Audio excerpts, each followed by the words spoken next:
Good evening everyone. तो solution class में आप सबका स्वागत है। हम लोग इस समय जो टेस्ट सॉल्व करने वाले हैं वो है आपका पेपर नंबर 2 का संपूर्ण पाठ्यक्रम का जो पहला पेपर था, जिसका नाम था टेस्ट नंबर 31। ठीक है, तो टेस्ट नंबर 31 हमने करना है और इसका जो पहला प्रश्न आपके सामने है वो ये है कि काव्य लक्षण से संबंधित प्रश्न है। काव्य लक्षण हम पहले भी कर चुके हैं, बस ये है कि अब ये संपूर्ण पाठ्यक्रम के तौर पर आएगा। काव्य गृह्यमलंकारात् सौंदर्यमलंकारः सदोष गुणालंकार हाना दानव्यम। मैंने कहा है कि यहां से भी आप पहचान सकते हैं आखिरी पंक्ति से उपर्युक्त काव्य लक्षण किस आचार्य का दिया हुआ है, यह आपको बताना है। तो ये जो काव्य लक्षण है ये किसका दिया हुआ है? हाँ, ये किसका दिया हुआ है? वामन का दिया हुआ है ना, वामन का ये काव्य लक्षण है। अगला देखिए, वाक्यम रसात्मकम काव्यम, ये काव्य लक्षण किसका है? तो बहुत आसान सा है। वाक्यम रसात्मकम काव्यम किसका है? तो ये तो आपका विश्वनाथ का है। ठीक, अगला देखिए, ये रीतिकाल से संबंधित है। सबद सुमति मुक्ते कहे लेपर वचन ने अर्थ छंद भाव भूषण सरस सो कहि काव्य समर्थ, ये काव्य लक्षण जो है किसका है? सबद सुमति मुक्ते कहे। तो सबद सुमति इतना भी आप याद रखेंगे, सबद सुमति मुक्ते कहे ये किसका है? आपका देव का है। ठीक है, अगला क्वेश्चन देखिए कि राजत रंचन दोष जुत कविता बनिता मित्र मुंदक हाला परत जू गंगा घट अपवित्र, काव्य के संबंध में ये जो कथन है ये किसका है? तो ये वाला किसका है? ये केशव दास का है। ठीक है, कविता वनिता मित्र इनका दो बार आता है, एक ये वाला है और एक वो वाला आपको याद ही है जो वाला है। अगला देखिए, सत्य की अपनी पूर्ण सौंदर्य के साथ अभिव्यक्ति काव्य है। सत्य का अपने पूर्ण सौंदर्य के साथ अभिव्यक्त हो जाना ही काव्य है, ये किसका मानना है? तो ये कथन है आपका जयशंकर प्रसाद का। ठीक है, ऑप्शन नंबर सी सही उत्तर होगा। अगला क्वेश्चन है छठा क्वेश्चन, ज्ञान राशि के संचित कोश का नाम साहित्य है। ये तो बहुत आसान सा है, ज्ञान राशि का संचित कोश का नाम साहित्य है। ये किसका है? आपका संचित कोश का नाम साहित्य, ज्ञान राशि के संचित कोश का नाम साहित्य महावीर प्रसाद द्विवेदी का है। अगला देखिए, साहित्य किसी जाति की वाणी की वह अखंड परंपरा है जो उसके जीवन के स्वतंत्र रूप की रक्षा करती हुई जगत की गति के अनुरूप उत्तरोत्तर उसका अंतर विकास करती है। ठीक, तो देखिएगा, जीवन की स्वतंत्र रूप की रक्षा करती है और जगत की गति के अनुरूप, तो जगत की गति के अनुरूप यहां से भी आप इसको पहचान सकते हैं। ये कथन जो है किसका है? तो ये जगत की गति के अनुरूप, कुल मिलाकर जगत की अभिव्यक्ति है, ऐसा जो कथन कहा था ना शुक्ल जी ने, तो उसी का विस्तार है ये कथन। ठीक है, वो कहते हैं ना कि जगत के नाना भावों की अभिव्यक्ति है साहित्य, तो वही वाला कथन है। साहित्य उसी रचना को कहेंगे जिसमें कोई सच्चाई प्रकट की गई हो, जिसमें दिल और दिमाग पर असर डालने का गुण हो। ये कथन किसका है? जिसमें दिल और दिमाग पर असर डालने का गुण हो, तो ये दरअसल कथन है, ये आप सब लोग जानते हैं, ये प्रेमचंद का कथन है। ठीक, अगला क्वेश्चन है, भारतीय वाङ्मय में काव्य हेतु का सर्वप्रथम उल्लेख किस रचना में मिलता है? सबसे पहले काव्य हेतु कहाँ देखने को मिलते हैं आपको? हाँ, इसका बताइए, काव्य हेतु कहाँ पर देखने को मिलते हैं आपको? सबसे पहले अग्नि पुराण में देखने को मिलते हैं। ठीक है ना, अग्नि पुराण। अगला देखिए, कवित्व बीजम प्रतिभान कविस्या, काव्य हेतु के संबंध में यानी कि प्रतिभा के बारे में ये कथन है, कवित्व बीजम प्रतिभान कविस्या, ये किसका कथन है? तो भरत मुनि, राजशेखर, वाग्भट्ट या फिर वाग्भट्ट या फिर वामन, तो ये कथन किसका है? कवित्व बीजम प्रतिभान कविस्या, याद रखिएगा ये कथन है आपका वामन का। अगला देखिए, काव्यम विशिष्ट शब्दार्थ साहित्य अलंकृति, काव्य के बारे में ये मान्यता किसकी है? काव्यम विशिष्ट शब्दार्थ साहित्य सद अलंकृति, ये कथन किसका है? तो ये भी ध्यान रखना है, ये भी काव्य लक्षण है, ये कथन किसका है आपका? है बी, साहित्य सद अलंकृति। भाई बी क्यों दे रहे हैं? क्षेमेंद्र का है क्या? नहीं, विश्वनाथ का भी नहीं है। आई थिंक ये तो वाग्भट्ट का था, वाग्भट्ट का था ये तो। काव्यम विशिष्ट शब्दार्थ साहित्य सद अलंकृति। हाँ, अगला देखिए, तस्य च कारणम कविगता केवला प्रतिभा, केवला प्रतिभा, केवल प्रतिभावादी किसे कहा जाता है? ऐसे भी याद रख सकते हैं, तस्य च कारणम कविगता केवला प्रतिभा, केवल प्रतिभावादी कौन है? जगन्नाथ है, और ये जगन्नाथ का कथन है। अगला क्वेश्चन देखिए, शक्ति निपुणता लोकमत विपत्ति अरु अभ्यास अरु प्रतिभाते हेतु हो ताको ललित प्रकाश, तो मम्मट की ही काव्य जो उन्होंने काव्य हेतु बताए हैं उसी में जो है उन्होंने बताया हुआ है।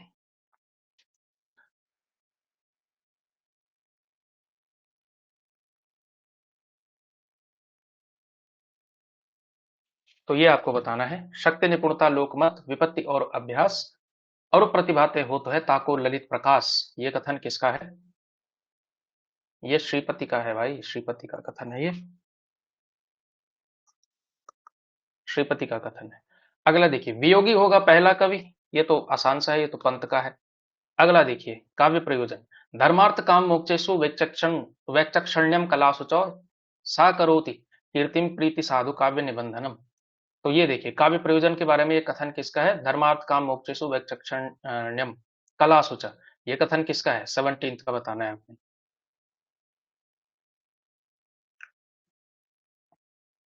हाँ, ये किसका है? ये भामा का है।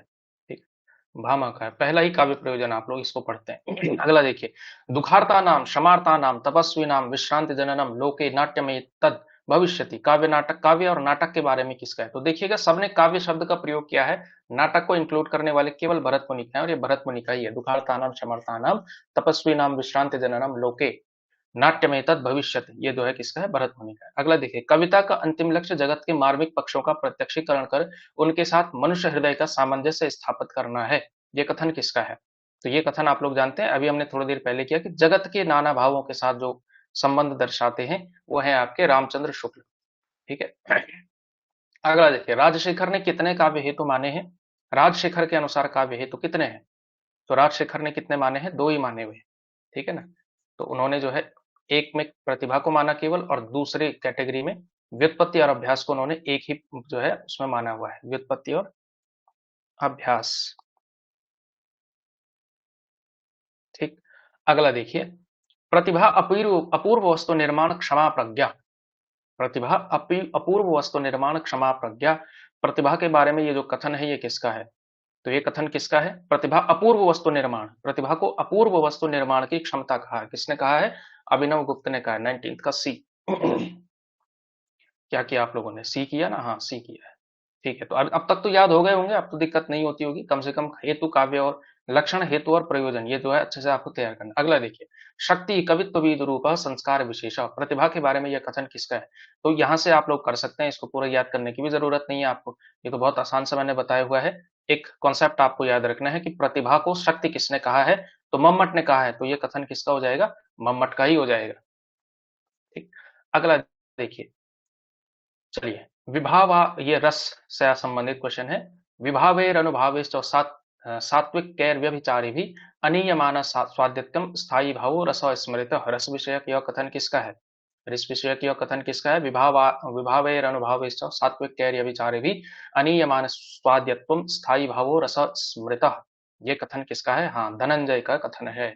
धनंजय का कथन है। अगला देखिए, काव्य में जिस पात्र के प्रति किसी के भाव जागृत होते हैं वो क्या कहलाता है? अनुभव, विषय, आश्रय या फिर उद्दीपन। तो जिसके प्रति आएंगे वो क्या हो जाएगा? वो हो जाएगा विषय, और जिसके मन में आएंगे वो हो जाएगा आश्रय। ठीक है, तो विषय। अगला देखिए, आचार्य शुक्ल ने इनमें से किस एक संचारी भाव के रूप में स्वीकार करने का प्रस्ताव किया था? किस को जो है शुक्ल जी ने जो है एक संचारी भाव के रूप में मानने की बात कही थी कि ये भी एक संचारी भाव है। तो किसको कहा था? शुक्ल जी का नया भाव उन्होंने दिया था, संचारी भाव, चकपकाहट। ठीक है ना। अगला देखिएगा, प्रकृति रस की कल्पना करने वाले विद्वान कौन है? प्रकृति रस की कल्पना जो है किसने की है? प्रकृति रस की कल्पना किसने की है? तो प्रकृति रस की कल्पना भी शुक्ल जी ने ही की हुई है। ठीक है, गणपति चंद्रगुप्त ने क्या किया है? बौद्धिक रस, बौद्धिक रस। अगला क्वेश्चन देखिए, सर्वथा रसनात्मक वीत विहीन प्रतीति ग्रहियो भाव एवं रस। रस के बारे में यह कथन किसका है? सर्वथा रसनात्मक वीत विहीन प्रतीत ग्रहियो भाव एवं रस। ये कथन किसका है? हाँ, ये कथन किसका है? ए, अभिनव गुप्त का कथन है ये। चलिए आगे बढ़ते हैं। 26, रीति संप्रदाय के प्रवर्तक आचार्य कौन है? ये तो इस तरह के क्वेश्चन भी आएंगे आपके। ठीक है, और ये फुल टॉस होंगे, सब करेंगे इसको, तो आप लोगों को किसी भी कीमत पर ऐसा नहीं होना चाहिए कि आपने नहीं किया बाकी सब ने कर दिया। ठीक है, तो ऐसे क्वेश्चन आपको जरूर करने हैं जो सब करेंगे। तो रीति संप्रदाय के तो वामन है, सब लोग जानते हैं। ठीक है, 6 के 6 संप्रदायों के प्रवर्तक आपको याद होंगे, ये तो बेयर मिनिमम काम है। ठीक है, जब आपको रस के बारे में इतने डिटेल पता है, काव्य हेतु प्रयोजन सारे उनकी बेसिक जानकारी आपको है, कॉन्सेप्चुअल क्लैरिटी है, तो ये तो नॉर्मल सा तथ्य है। ठीक है, चलिए अब जो है ये कृतियों से संबंधित सवाल है, ये आपको करना है। ये इसके रचयिता कौन है? ठीक है, मम्मट है काव्य प्रकाश के रचयिता। ठीक है, विश्वनाथ की है साहित्य दर्पण। ठीक है, जयदेव की है आपकी चंद्रालोक, और दंडी की है काव्यादर्श। तो क्या उत्तर हो जाएगा? सी उत्तर हो जाएगा। ठीक है ना, सी उत्तर हो जाएगा। अगला क्वेश्चन, आचार्य भरत मुनि ने नाटक में अभिनय को किस वेद से लिया है? लिया गया माना है। आचार्य भरत मुनि में नहीं, मतलब नाटक में अभिनय को किस वेद से लिया हुआ माना है? किस वेद से लिया हुआ माना है? क्या जानते हैं आप इसका उत्तर?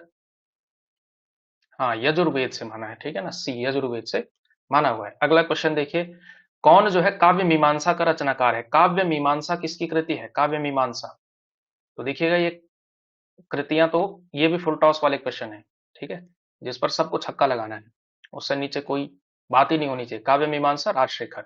अगला क्वेश्चन देखिए, जिस रचना में वाचक विशेष और वाच्य विशेष अपने अभिधेय अर्थ को गौण बनाकर, ध्यान रखिएगा, काव्यार्थ यानी कि व्यंग्यार्थ व्यक्त करते हैं, वह ध्वनि कहलाती है। ध्वनि के बारे में यह कथन किसका है? ठीक है ना, तो ध्वनि से संबंधित जो शब्द शक्ति काम करती है वो व्यंजना है, व्यंजना को ही उन्होंने माना है। तो ध्वनि के बारे में ये कथन किसका है? ये दरअसल आनंद वर्धन का कथन है, जो ध्वनि संप्रदाय के प्रवर्तक है। ठीक है, कुछ ना आए तो ध्वनि जो भी आपको संप्रदाय दिखे तो उसमें जो है आप केस वर्क खेल सकते हैं, बी आनंद वर्धन। ठीक है, चलिए अगला क्वेश्चन, किस आचार्य ने दृष्ट और अदृष्ट काव्य प्रयोजन माने हैं? दृष्ट माना है प्रीति को, अदृष्ट माना है कीर्ति को। ठीक है,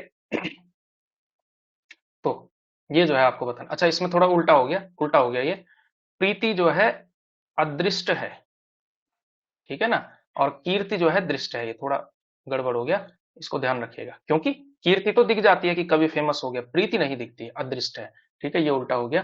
तो ये जो है किसने माना है? दृष्ट अदृष्ट, प्रीति और कीर्ति, ये दो जो भेद किए हुए हैं वो किसने किए हुए हैं? वामन ने किए। वामन आपके काव्य शास्त्र के बड़े महत्वपूर्ण व्यक्ति हैं भाई, काव्य गुणों से लेकर के, रीति संप्रदाय से लेकर के, काव्य प्रयोजनों में, काव्य हेतु में, काव्य लक्षणों में, सभी में जो है वामन का नाम बहुत आता है। ठीक है, बाद के संप्रदायों में नहीं आएगा निश्चित तौर पर, क्यों? क्योंकि बाद के वो जो संप्रदाय थे वो उनके बाद पैदा हुए, तो वो कहाँ से औचित्य पर बात कर लेंगे या वक्रोक्ति पर बात कर लेंगे। ठीक है, तो ये भी एक कॉमन सेंस आपको यूज करना है। दिए गए विकल्प, दो तीन विकल्प तो आप ऐसे ही एलिमिनेट कर देंगे, थोड़ा सा दिमाग लगा करके कि कौन पहले हुआ कौन बाद में हुआ। फॉर एग्जाम्पल जैसे वक्रोक्ति के बारे में दंडी कभी बात नहीं कर सकते हैं, करेंगे भी तो एक अलंकार के तौर पर करेंगे। ठीक है, तो वो जो है आपको करने थे तैयार। अगला देखिएगा, ये जो है काव्य गुण के बारे में है, ये रस्यांगिनो धर्मा शौर्य दया इवात्मन उत्कर्ष हेतस्त्वे स्यु अचल स्थितयो गुण, यानी कि जिस तरह से शौर्य आदि जो है आत्मा के गुण है, उसी तरह से काव्य के भी गुण होते हैं, रस के भी कुछ गुण होते हैं। ये जो है कथन किसका है? ये कथन किसका है? अगेन काव्य शास्त्र के सबसे महत्वपूर्ण जो है व्यक्तियों में से एक, ये मम्मट का कथन है, कुंतक का नहीं, ये मम्मट का कथन है।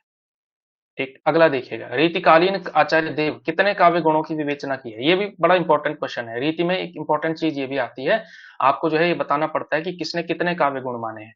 ठीक है, तो ये भी ध्यान रखना है, जैसे भरत मुनि ने 10 माने, किसने 3 कर दिया आगे चल करके, मम्मट ने कर दिया ना 3, तो उस तरह से चीजें तैयार करनी है। ठीक है, तो काव्य गुणों की विवेचना देव ने माने 12 काव्य गुण। ठीक, अगला देखिएगा, जो संयोग श्रृंगार में सुखद दबावे चित्त सो माधुर्य बखानिए, यही यही यह ही तत्व कवित्व, ये जो है किसने माना है? संयोग श्रृंगार की परिभाषा दी है, तो ये जो परिभाषा दी है ये चिंतामणि ने दी है। ठीक है, देखिए रीतिकाल वाले उतने महत्वपूर्ण नहीं है, जो आपकी इसमें आ रखे हैं, टेस्ट में आ रखे हैं, उनको भी आप तैयार कर लेंगे तो बहुत हो जाएगा, मोर देन इनफ हो जाएगा। ठीक है, बट बाकी जो है आपको एक्स्ट्रा उसके पीछे भागने की जरूरत नहीं है, थोड़ा बहुत काव्य लक्षण ज्यादा से ज्यादा उसमें आते हैं, लक्षण हेतु और प्रयोजन ज्यादातर आते हैं। ठीक है, बाकी संप्रदायों में आपको उनके जो है तैयार करने की जरूरत नहीं। देखिए ओज गुण का व्यंजक कौन सा नहीं है? ठीक है, ओज गुण क्या होता है आप लोग जानते हैं। ठीक है, ट वर्ग के वर्णों की अधिकता होती है, संयुक्त अक्षरों का अभाव होता है, समास की बहुलता होती है, या रेफ का अधिक प्रयोग होता है। ठीक, तो ओज गुण का व्यंजक कौन सा नहीं होगा? ठीक है ना, ओज गुण का व्यंजक कौन सा नहीं होगा, ये पूछा गया है आपसे। ठीक है, तो संयुक्त अक्षरों का अभाव नहीं, संयुक्त अक्षर होंगे उसमें, संयुक्त अक्षरों का अभाव किसमें होगा? होगा माधुर्य गुणों में। ठीक है ना, माधुर्य गुण में संयुक्त अक्षर खूब आते हैं जब ओज आ, जैसे ओज गुण की क्या क्या होते हैं, जैसे वीर रस है तो वीर रस में खूब संयुक्त अक्षर आते हैं। उदाहरण आप देख सकते हैं, दिनकर की कविताएं, निराला की बहुत सारी कविताएं संयुक्त अक्षरों से भरी हुई होती हैं, और उसका जो गुण है वो क्या है? दरअसल ओज गुण है।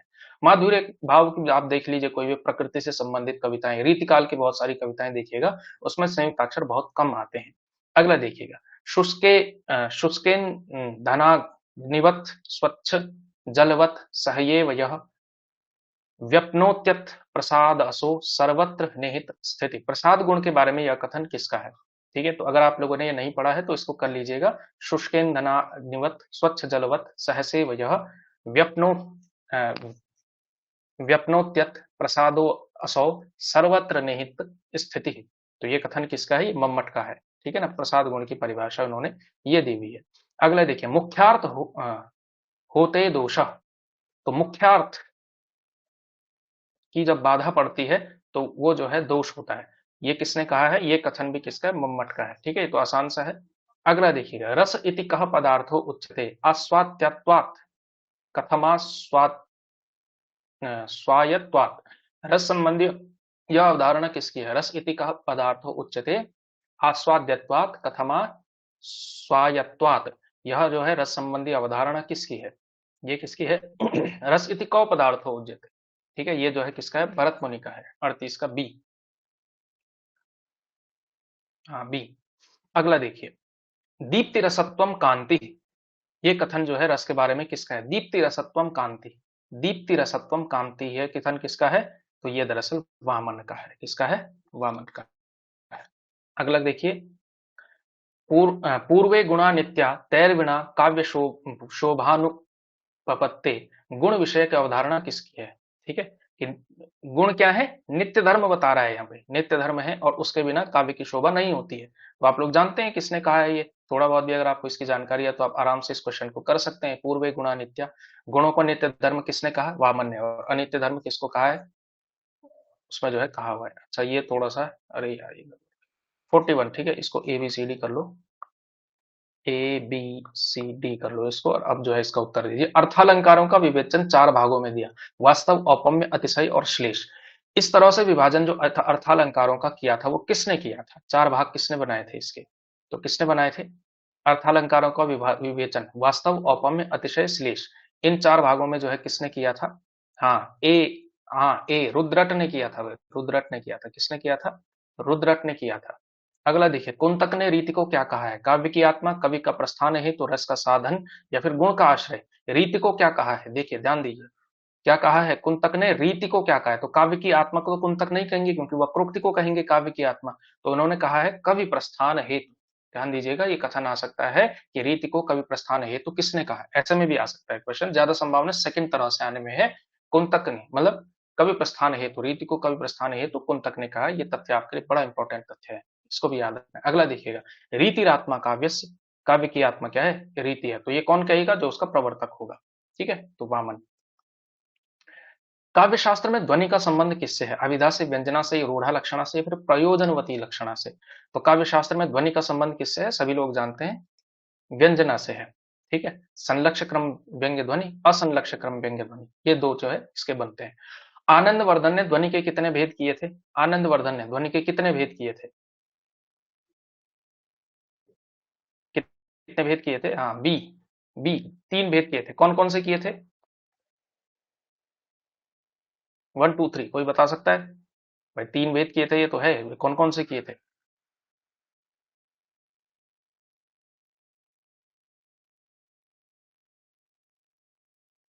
है? गुणीभूत? नहीं नहीं नहीं, वो नहीं। 3 भेद जो ध्वनि के हैं, बहुत आसान से हैं, वेरी इजी। हाँ, जैसे ये इन्होंने ठीक पकड़ा, ये ठीक ट्रैक पर हैं। जिनका ये नंबर आ रहा है लास्ट में 299, वस्तु नहीं, अर्थ नहीं। वस्तु ध्वनि, अलंकार ध्वनि और रस ध्वनि।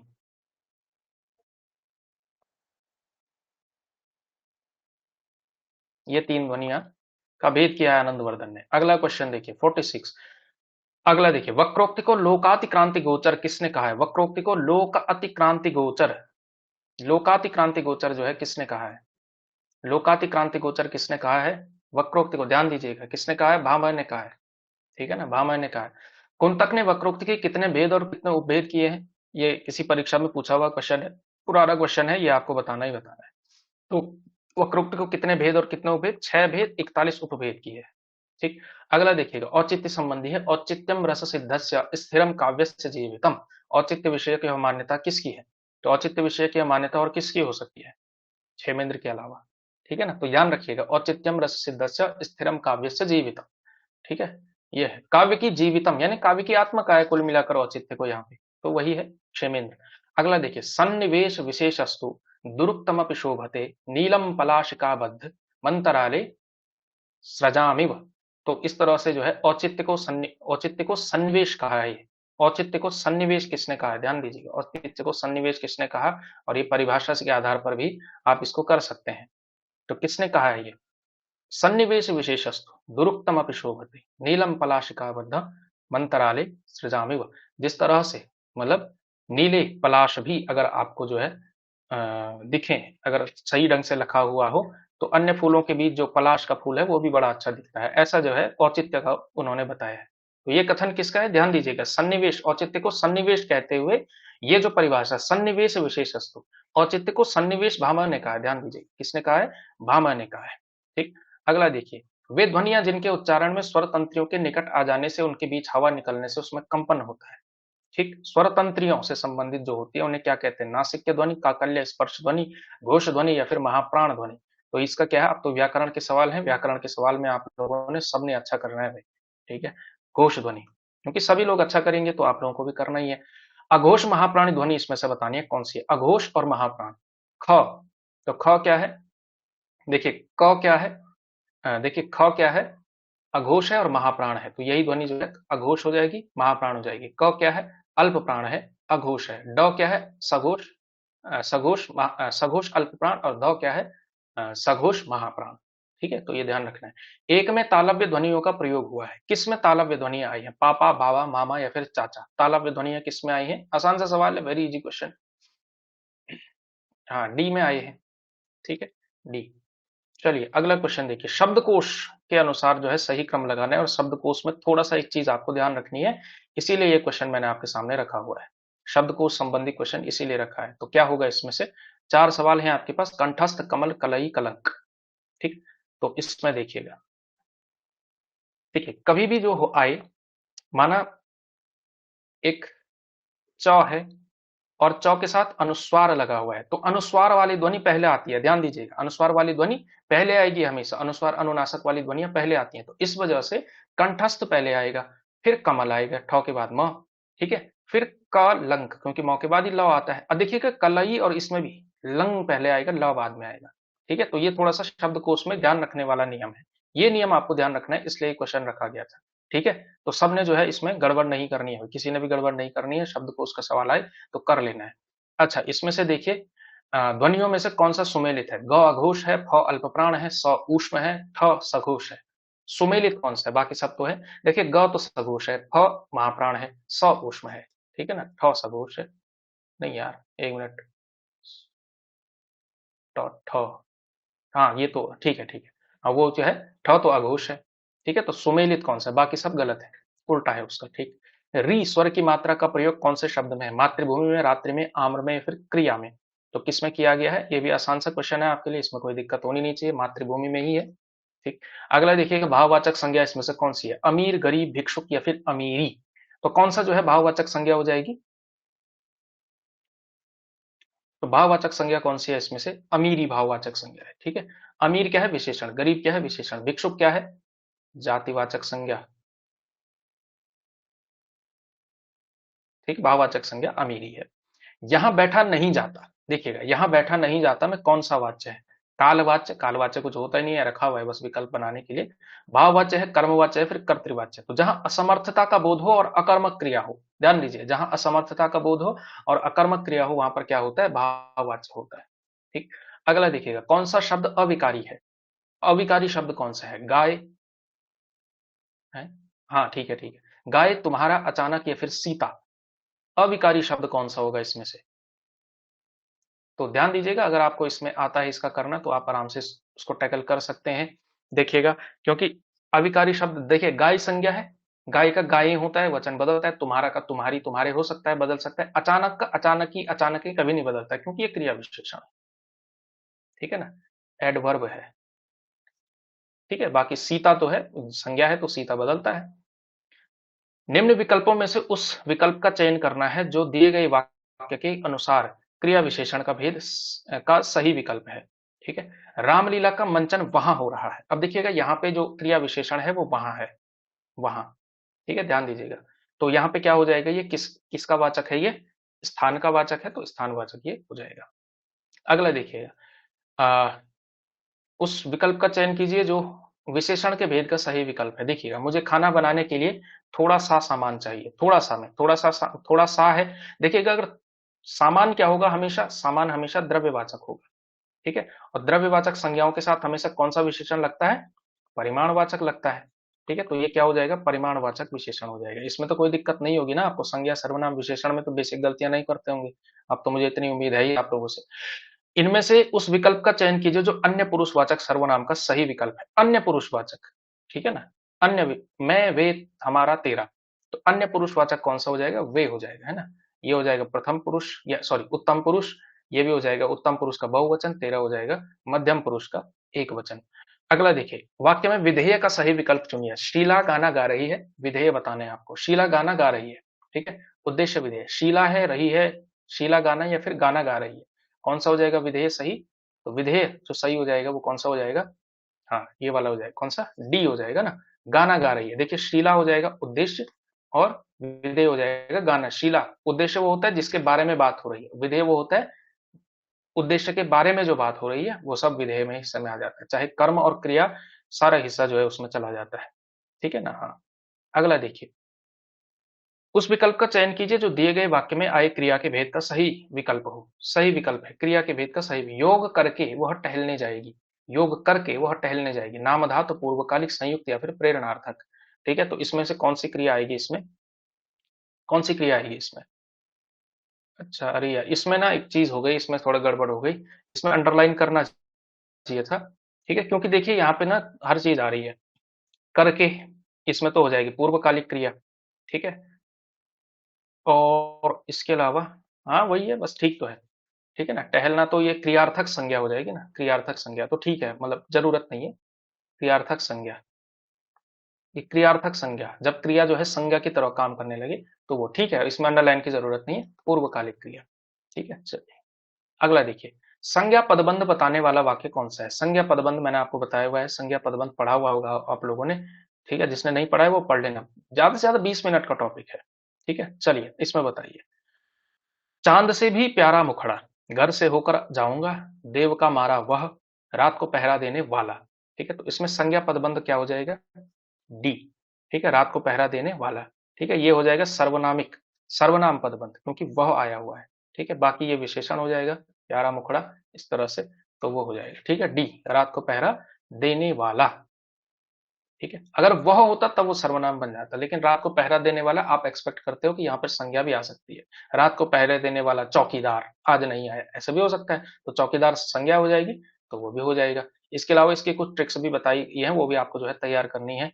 संज्ञा, ये जो पदबंध है इस टॉपिक को कर लेना भाई आप लोग, ठीक है।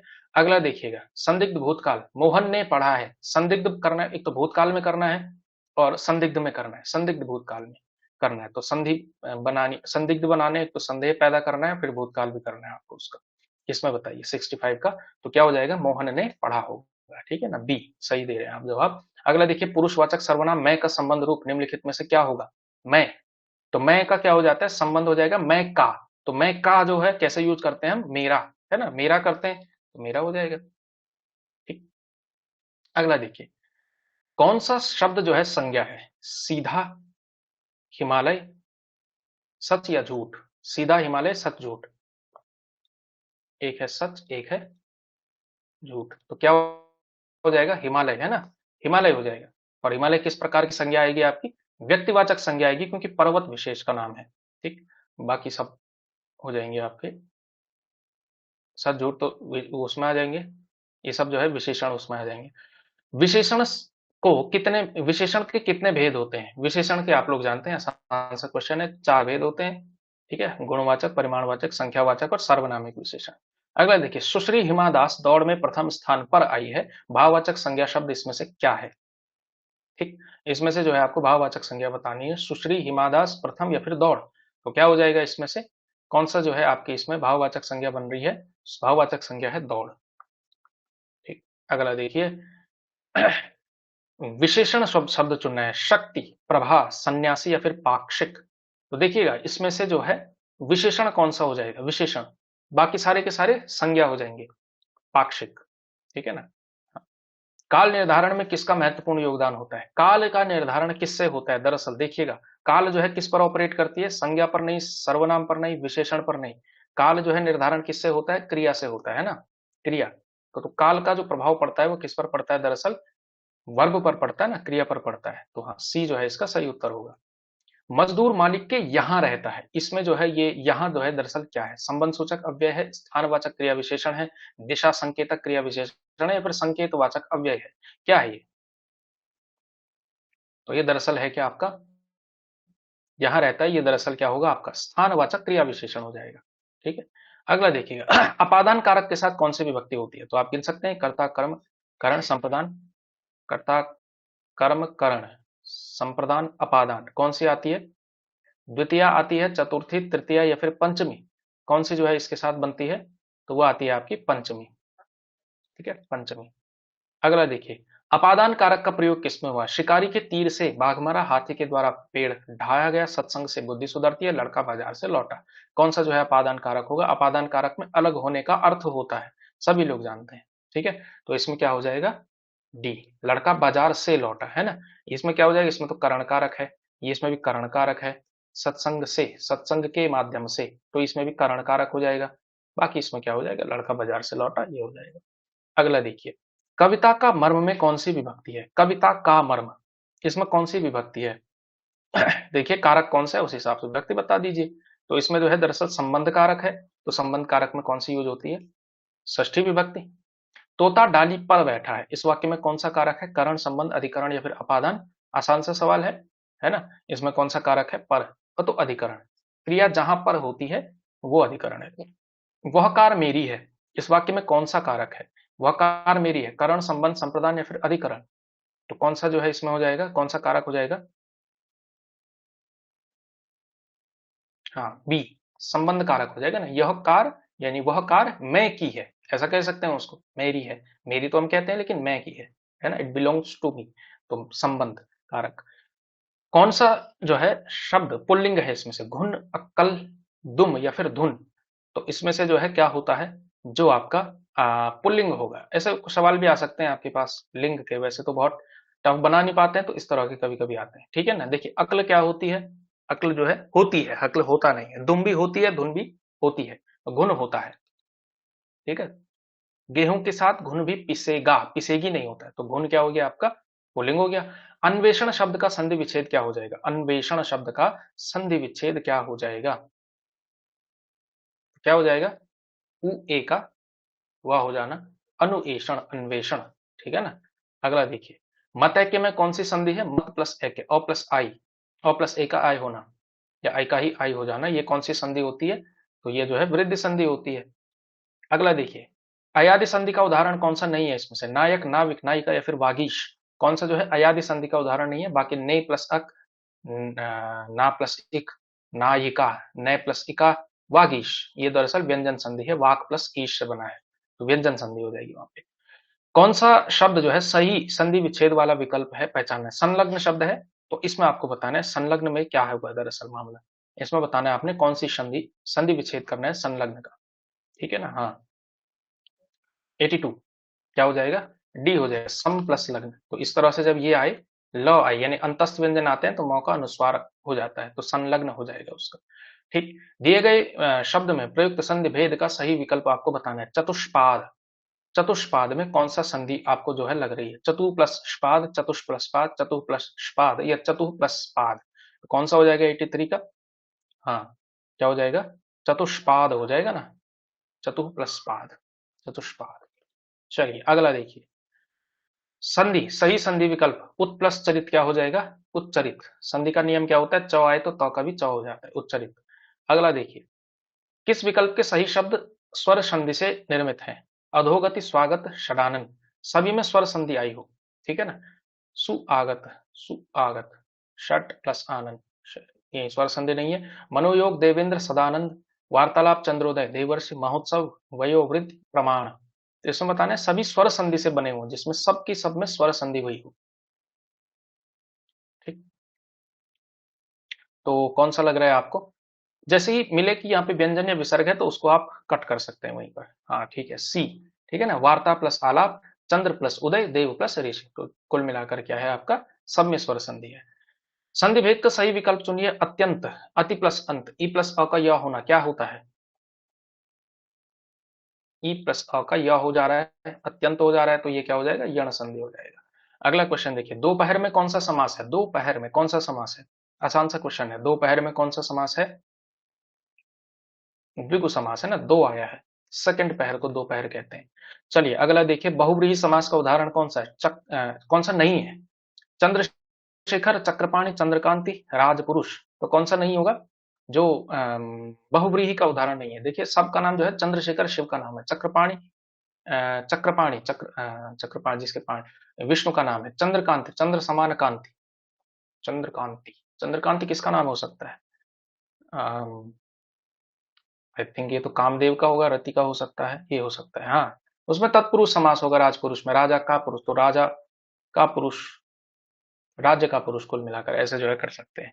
अगला देखिए, चरण शब्द में कौन सा प्रत्यय है? चरण शब्द में, अब देखिए ये जो है आसान, थोड़ा सा ट्रिकी सा क्वेश्चन है। देखिए चर प्लस अन से बना है, क्योंकि र आया है तो ण हो जाता है उसका, तो अन प्रत्यय। देखिएगा एक नियम आपको बताया ना, जैसे रामायण में जो चीज होती है, राम प्लस अयन होता है। अब ये नौ का ण क्यों हुआ? क्योंकि र या श या इस तरह के आते हैं जब, तो ये नौ का ण हो जाता है। ये व्यंजन संधि का एक नियम है, ठीक है। तो उस तरीके से अन। स उपसर्ग से निर्मित शब्द कौन सा नहीं है? सपरिवार, सदाचार, सजीव या फिर सजातीय। चलिए लिख लेते हैं इसको। अरे यार, रीड ओनली में चला गया। एक मिनट रुकिए, मैं थोड़ा सा इसमें गड़बड़ हो गया।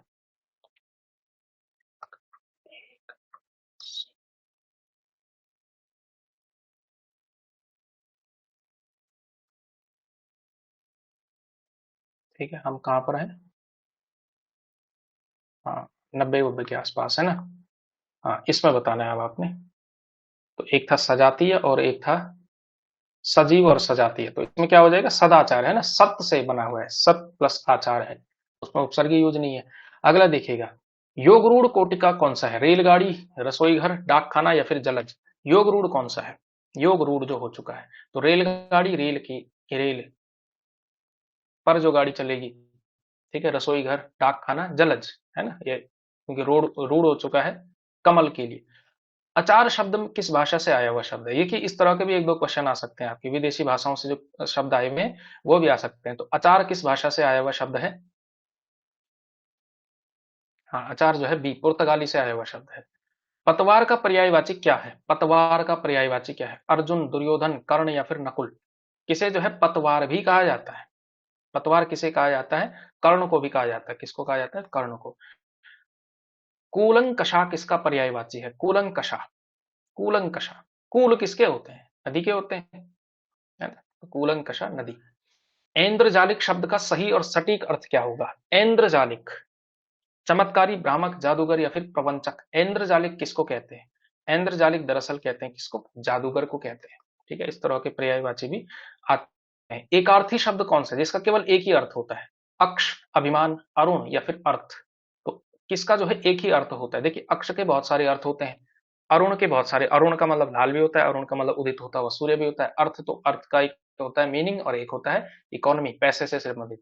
ठीक है, तो अभिमान, अभिमान का केवल एक ही अर्थ होता है, तो ये एक अर्थी शब्द है। ठीक है। हम्म।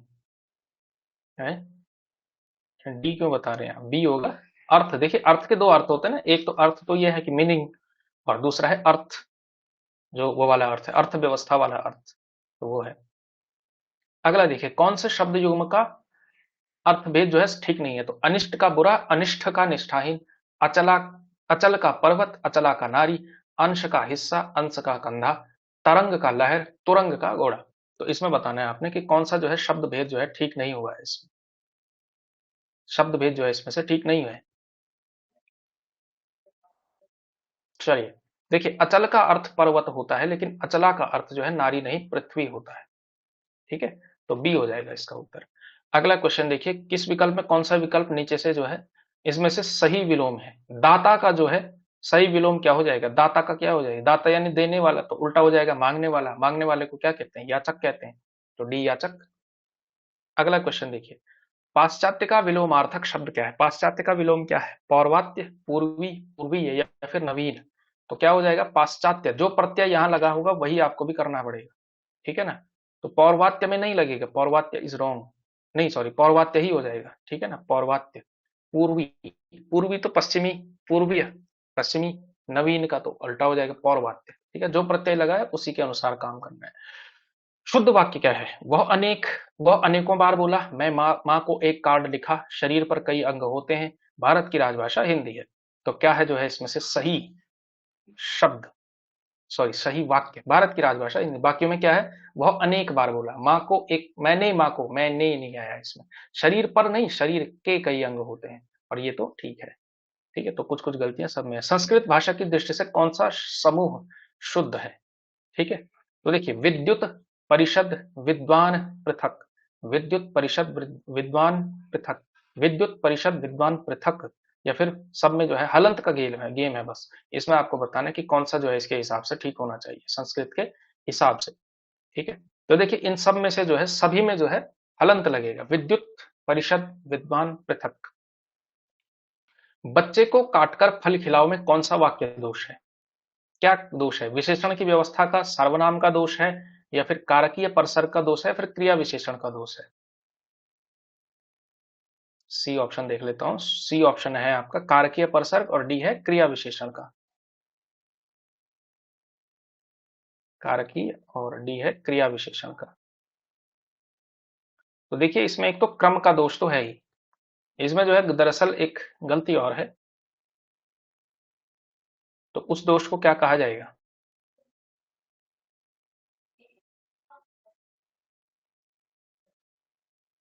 देखिए इसमें जो गलती है बच्चे को, कि इसमें जो है ये कारकीय परसर्ग की गलती है।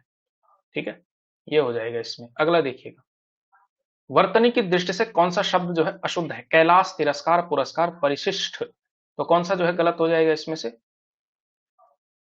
कौन सा जो है गलत हो जाएगा इसमें से? तो क्या गलत है? परिशिष्ट गलत है, परिशिष्ट होता है। ठीक है, हमने खाना नहीं खाया, ये कैसा वाक्य है? संयुक्त वाक्य है, मिश्र वाक्य है, सरल वाक्य है, या फिर उपवाक्य है? क्या है ये? हमने खाना नहीं खाया क्या है? सरल वाक्य है। ठीक है, एक उद्देश्य एक विधेय। स्थायी भाव और उनके आधार पर कल्पित रसों के नाम दिए गए हैं। ठीक है, उसमें से गलत क्या है? शोक, करुण रस, उत्साह, वीर रस, रति, श्रृंगार रस, अमर्ष, भयानक रस। तो कौन सा जो है गलत हो जाएगा? स्थायी भाव अमर्ष, भय होता है, अमर्ष नहीं होता है। अगला देखिए, कबहु हो यही रहनि रहोगे, श्री रघुनाथ कृपाल कृपाते, संत स्वभाव गहोगे। इनमें कौन सा रस है? ठीक है, इसमें देखिएगा, इसमें कौन सा रस जो है आपको दिख रहा है? ठीक है, तो जब थोड़ा सा त्याग की भावना सी आपको दिखे, ठीक है, जब विरक्ति का भाव थोड़ा सा दिखे, तो इन सभी में क्या होता है? दरअसल शांत रस होता है। क्या होता है? शांत रस होता है। कबो कहो यही, यही रहे नहीं रहोगे, श्री रघुनाथ कृपाल कृपाते, संत स्वभाव गहोगे। ठीक, किलकित कान घुटरो घुटरुवन आवत, मणिमय कनक नंद के आंगन, बिंब पकड़िए धावत। कौन सा रस इसमें निहित है? तो देखिए इसमें जो रस निहित है वो कौन सा है? हाँ, इसमें क्या होगा? वात्सल्य होगा, कृष्ण का वात्सल्य। देखिए घुटनों से चल रहे हैं, और मणिमय कनक नंद के आंगन, बिंब पकड़िए धाव। तो जो बिंब जो होते हैं इसमें, उसको पकड़ पकड़ करके दौड़ रहे हैं, तो ये अच्छा वर्णन, वात्सल्य का वर्णन है। अगला देखिए, जन्म मरण से भय, वैराग्य, तत्वों और शास्त्रादि के चिंतन से होने वाले रस का नाम क्या है? ठीक है, तो देखिए जन्म जन्म मरण का भय जिसमें ना दिखे, जिसमें वैराग्य का भाव हो, जिसमें तत्व और शास्त्रादि का चिंतन हो, इस तरह का जो होता है उसमें क्या होता है? उसमें शांत रस होता है। ठीक है, वही मैं कह रहा था, वैराग्य भी वो जो एकदम उस स्थिति में आ जाता है व्यक्ति, वहीं पर शांत रस होता है, जिसे निर्वेद कहा जाता है ना, स्थायी भाव वही है। हाथ पैर कांपते हैं जिसमें, स्तंभ होता है, रोमांच आता है, मुख वैवर्ण्य होता है, स्वर में परिवर्तन आता है, तो क्या होता है? देखिए रोमांच आपके हो सकता है कि वीर रस में भी आ जाए, लेकिन मुख कभी, मुख वैवर्ण्य, मुंह का रंग उड़ जाना, हाथ पैर कांप जाना, स्तब्ध हो जाना, स्वर में परिवर्तन आ जाना, ये सब किस रस के अनुभव है? किस रस के अनुभव जो है आपको लग रहे हैं कि ये सब जो है किस में एक कंबाइंड हो सकता है? तो ये हो जाएगा किसमें? ये भयानक रस में होगा। जब आदमी भयानक तरीके से डरेगा तो ये सब होंगे कि हाथ पैर भी कांपेंगे, उसको स्तंभ भी हो जाएगा, वो रोमांच भी आ जाएगा एक तरह से, मुख वैवर्ण्य भी आ जाएगा, और स्वर में भी परिवर्तन हो जाएगा। इसमें देखिए द्रुत विलंबित छंद का लक्षण है, इसके प्रत्येक चरण में, मतलब इसके प्रत्येक चरण में होते हैं दो तगण, एक जगण, दो गुरु के क्रम में 11 वर्ण, एक जगण, एक तगण, एक जगण, एक रगण, 12 वर्ण टोटल। ठीक है, तो अगर आपको पहले ही पता हो तो ये एक ही तथ्य से वैसे हो जाता है कि जो आपका द्रुत विलंबित छंद है, द्रुत विलंबित, ध्यान दीजिएगा, द्रुत विलंबित में कितने होते हैं?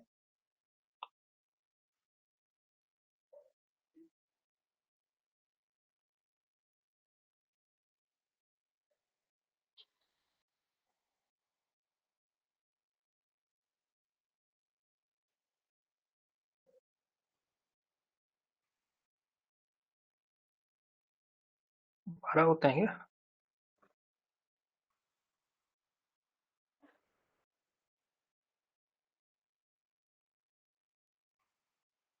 हम्म। नहीं, वॉइस तो आएगी अभी। हाँ, 12 तो होते ही हैं। तो 12 वाले कौन कौन से हैं? 11, एक तो ये वाला है, एक ये वाला है। देखिए इसका जो गण क्रम है वो क्या है? देखिए इस द्रुत विलंबित को याद करने का एक ट्रिक बताता हूं मैं आपको। नभ भरा, ये याद कर लेना। नगण भगण भगण रगण। ठीक है, नभ भरा ऐसा हो जाएगा। ठीक है, तो 12 टोटल डी। ठीक, आंसर की में शायद गलत हो गया। ए उसमें दिया हुआ है तो उसको आप ठीक कर लेना। अगला देखिए, अवध शिला का उस पर था गुरु भार, तिल तिल काट रही थी दृग जल धार। इसमें कौन सा छंद है? इसमें आपको बताना है कौन सा जो है छंद है। अवध शिला का उस पर था गुरुभार, उर पर था गुरुभार था ये दरअसल। ठीक है, तो इसमें बताना है आपको, इसमें कौन सा वाला छंद है? देखिएगा, 12 7, 12 7 कौन सा है? बरवय छंद है। ठीक है ना, अर्ध सम्मात्रिक छंद है ये, बरवय छंद। अगला देखिएगा, हे शरण दायिनी देवी तू करती सबका त्राण है, तू मातृभूमि संतान हम, तू जननी तू प्राण है। इनमें कौन सा छंद आपको दिख रहा है? ठीक है, कौन सा छंद है इसमें से? तो ये दरअसल उल्लाला छंद है। उल्लाला छंद में कितने होते हैं? क्या होता है इसका क्रम? ये बताइए, उल्लाला छंद में कितने होते हैं? नहीं, हरि हरि गीतिका कहाँ से पहचाना आपने इसको? हाँ, 15 13 15 13, 15 13 के क्रम से 28 गिनेंगे आप तो मिल जाएगा आपको। ठीक है। हाँ, ये तो मात्रिक छंद है तो गणक्रम की जरूरत ही नहीं है। अगला देखिए, लिए हथेली समगात पत्र में बड़े अनूठे फल श्याम रंग के। इन पंक्तियों में कौन सा छंद है? देखिएगा आप ऑप्शन सिर्फ ना, पहले आप ये देखिए कि ऑप्शंस कौन से वाले हैं। इसमें देखिएगा सारे मात्रिक छंदों के तो मात्राएं गिननी है। वार्णिक छंदों के उदाहरण देखें तो वार्णिक वर्ण गिनने हैं। ठीक है, और फिर उसके अनुसार आपको ऑपरेट करना है। ठीक है, तो देखिए इसमें कौन सा छंद आपको दिखेगा। तो आपको जो है कुल पहले तो वर्ण गिन लो, उसके हिसाब से काम कर लो।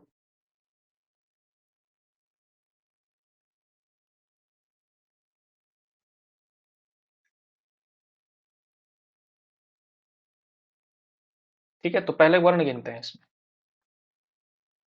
1 2, 1 2 3 7 8 9 10 11 12। ठीक है, ये हो गया। 1 2 9 10 11 12। ठीक है, आधा वाला नहीं गिनते हैं। ठीक, तो ये है, तो 12 12, 12 का एक पड़ रहा है ना। तो और फिर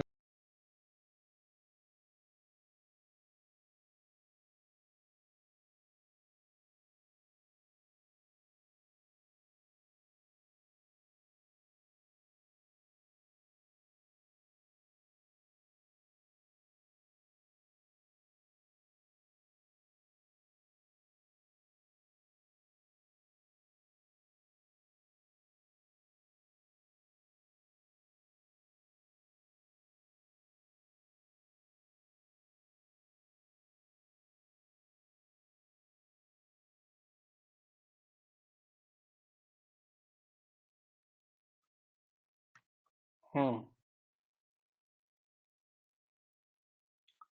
तो बीच में शायद गायब हो गया। अभी आवाज आ रही है क्या?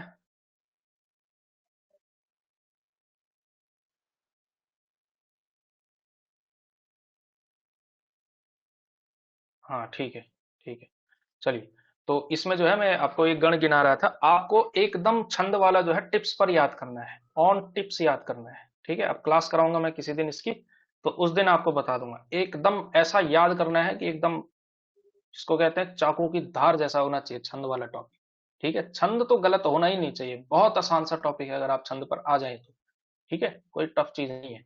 अगला देखिए, कुंडलिया छंद का लक्षण कौन सा नहीं है? प्रथम 4 पंक्तियां रोला और अंतिम 4 दो दोहा की बनती है। मात्रिक विषम छंद है। 6 पंक्तियों का होता है, ये संयुक्त छंद है। देखिए संयुक्त छंद तो है, इसमें बस ये उल्टी हो गई। पहली 4 रोला की नहीं, पहली 4 दोहा और बाकी 4, सॉरी पहली दोहा और बाकी 4 रोला, ऐसा जो है कुंडलिया आपका बनता है।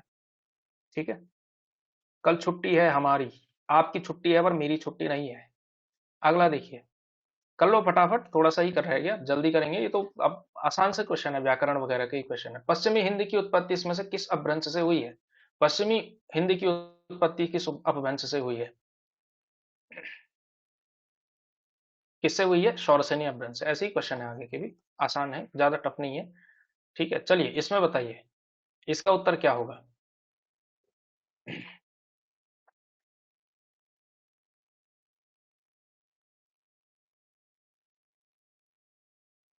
तो ये राष्ट्रपति का आदेश इसमें आया था 1955 में, संसद की राजभाषा का सुधाव 1959 में। इसके अलावा जो आपका ये आया था राजभाषा अधिनियम 1963 में आया था, ये विकल्प नंबर 4 है, देख देता हूं मैं,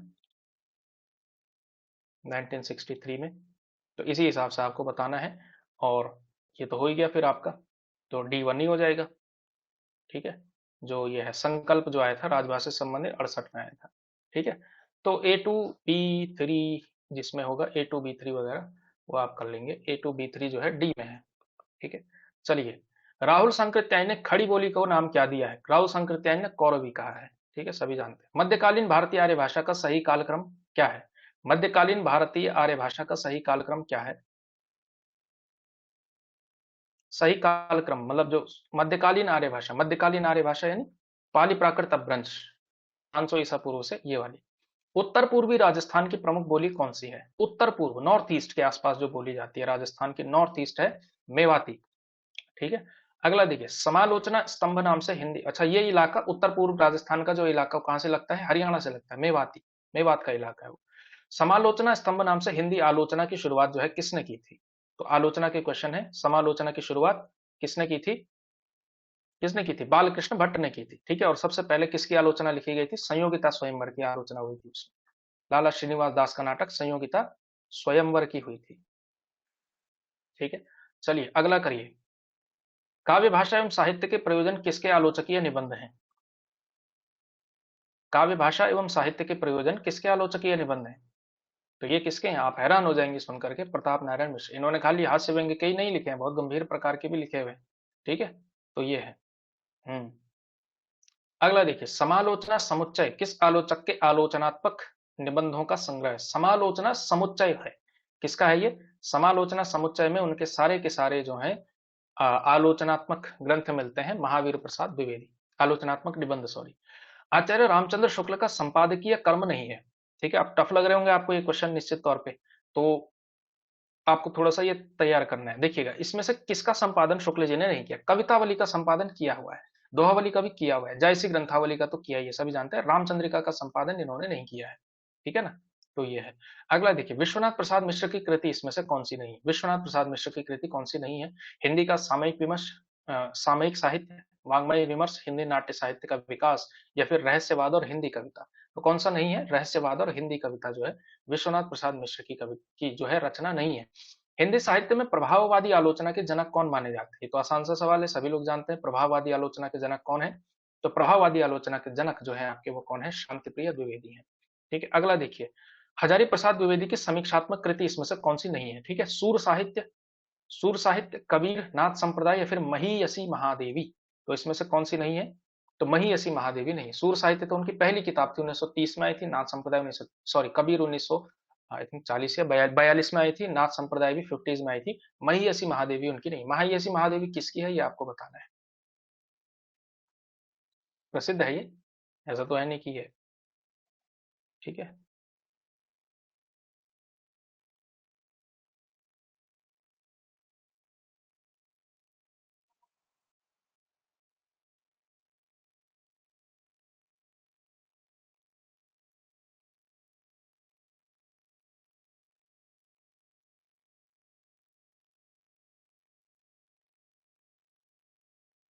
किसकी है कोई जानता है?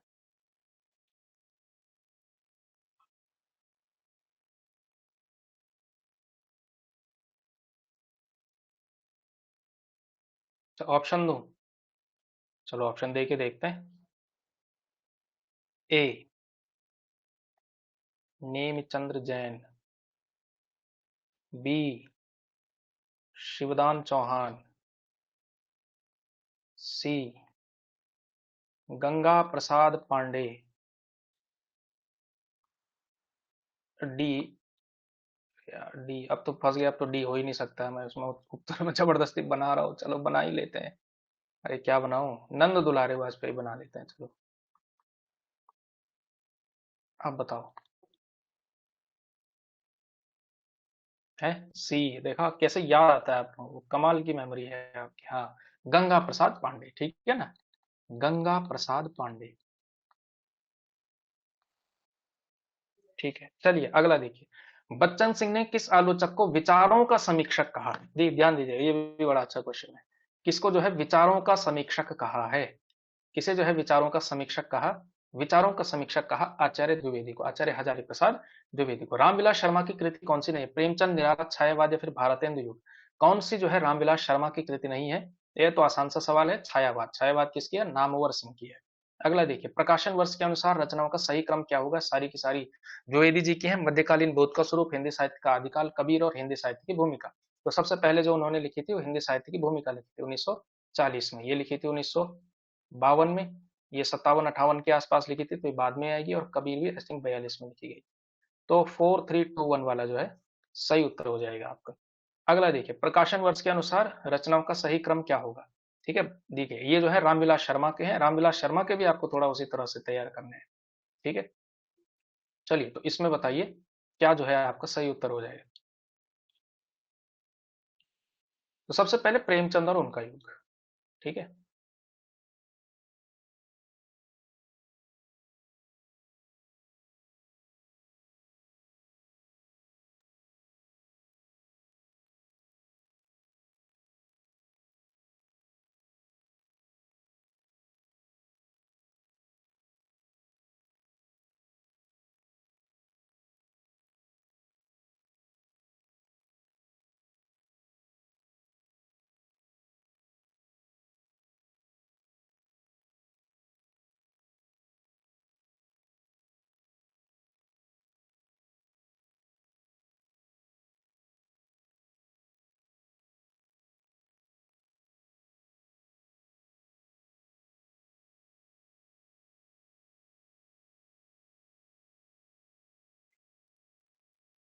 चलिए अब बताइए, अभी आ रही होगी आवाज?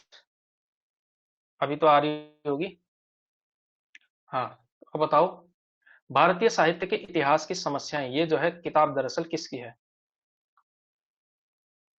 तो ये किसकी है आपकी? रामविलास शर्मा की है। ठीक है, अगला देखिए, ज्ञान राशि के संचित कोश का नाम साहित्य है। ये कई बार आ चुका है, महावीर प्रसाद द्विवेदी। अगला देखिए, विद्यापति की कविता का स्थापत्य श्रृंगारिक है, उसे आध्यात्मिक कहना, खुजराहों के मंदिरों की आध्यात्मिकता कहना है। ये किसका है? बच्चन सिंह का कथन है। ठीक है, जो हम कर चुके हैं उन्हें दोबारा करने की जरूरत नहीं, मुझे लगती है कि डिस्कस भी क्या करना है उसमें। इसमें कोई संदेह नहीं कि कबीर को राम नाम रामानंद से प्राप्त हुआ और आगे चलकर कबीर के राम रामानंद के राम से भिन्न हो गए। ये कथन किसका है? रामचंद्र शुक्ल का है। देखिएगा, आलोचना में भी आपको साहित्य के क्वेश्चन देखने को मिल सकते हैं, क्योंकि दरअसल आलोचकों ने ही तो वो साहित्य आपका बनाया है जो आप पढ़ते हैं। छायावाद पुस्तक किसकी है? नामवर सिंह की है, बात हो चुकी है। अंतःकरण की वृत्तियों के चित्र का नाम कविता है, ये कविता की परिभाषा किसने दी है? महावीर प्रसाद द्विवेदी ने दी है। अगला देखिए, द्विवेदी जी न उठ खड़े होते तो ऐसी अव्यवस्थित व्याकरण विरुद्ध और उटपटांग भाषा चारों ओर दिखाई पड़ी थी, उसकी परंपरा जल्दी न रुकती। यह कथन किसका है? ये शुक्ल जी का कथन। नई समीक्षा नई संदर्भ, ध्यान दीजिएगा, नई समीक्षा नई संदर्भ, ये किसका है? हाँ, ये किसका है? नई समीक्षा नई संदर्भ किसका है? डॉक्टर नगेंद्र की किताब है।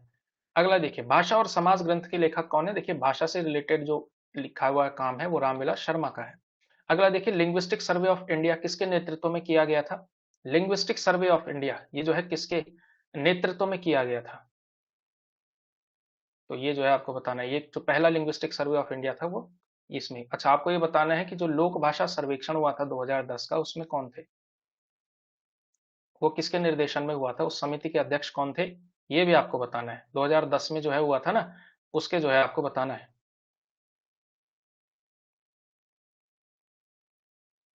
कौन थे इसके? एनीवन?